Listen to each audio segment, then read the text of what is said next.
కొన్ని వందల సంవత్సరాల క్రితం మనిషి ఒక వస్తువు తయారు చేశాడు. అది మట్టిలో కలవదు, నీటిలో కరగదు, టైంకు మించి జీవిస్తుంది. దాని పేరే ప్లాస్టిక్. సైంటిస్టులు నిరూపించారు ప్లాస్టిక్ ఒక స్వభావం పోవడానికి సుమారు 450 సంవత్సరాలు పడుతుందని. మనం చిన్నతనంలో తెలిసి తెలియక వయసులో ఆడుకునే ఆటలే ఆ ప్లాస్టిక్ బొమ్మలు. మనకు నవ్విస్తూ ప్రాణాలు తీసేవి ఆ బొమ్మలు. మీరు ఆడుకునే ఆ బొమ్మలు ఇప్పటికీ బ్రతికే ఉన్నాయి. బహుశా సముద్రంలో తేలుతూ ఉండొచ్చు, లేదా ఏ చేప కడుపులోనో ఉండి ఆ చేపను ప్రాణం తీసి ఉండొచ్చు. ప్రతి సంవత్సరం మనం 400 మిలియన్ టన్స్ ప్లాస్టిక్ని వాడుతున్నాం. అందులో సుమారు 80% ప్లాస్టిక్ని మనం బయటపడేస్తున్నాం. మనకేమవుతుందిలే అనే ఉద్దేశంతో. కానీ మనకు తెలియకుండానే మనం హంతకులం అవుతున్నాం. కేవలం తినే తిండిలో విషం కలిపి చంపితేనే హంతకులం కాము.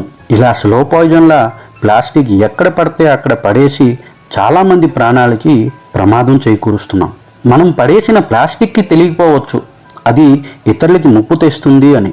కానీ మనం మనుషులుగా మనకు తెలుసుగా దానివల్ల ప్రమాదం అని.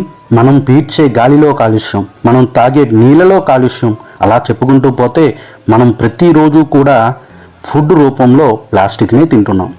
రోజు మనం ఎన్నోసార్లు ప్లాస్టిక్ని అవాయిడ్ చేద్దాం అనుకుంటాం, కానీ అవసరానికి మళ్ళీ దాన్నే వాడుకుంటాం.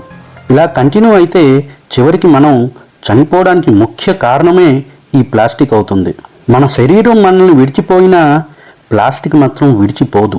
ఒక్కసారి ఆలోచించండి, మన భవిష్యత్తు పిల్లలకి మనం మంచి వాతావరణం ఇద్దామా, లేక ఇలాంటి కాలుష్యాన్ని ఇద్దామా?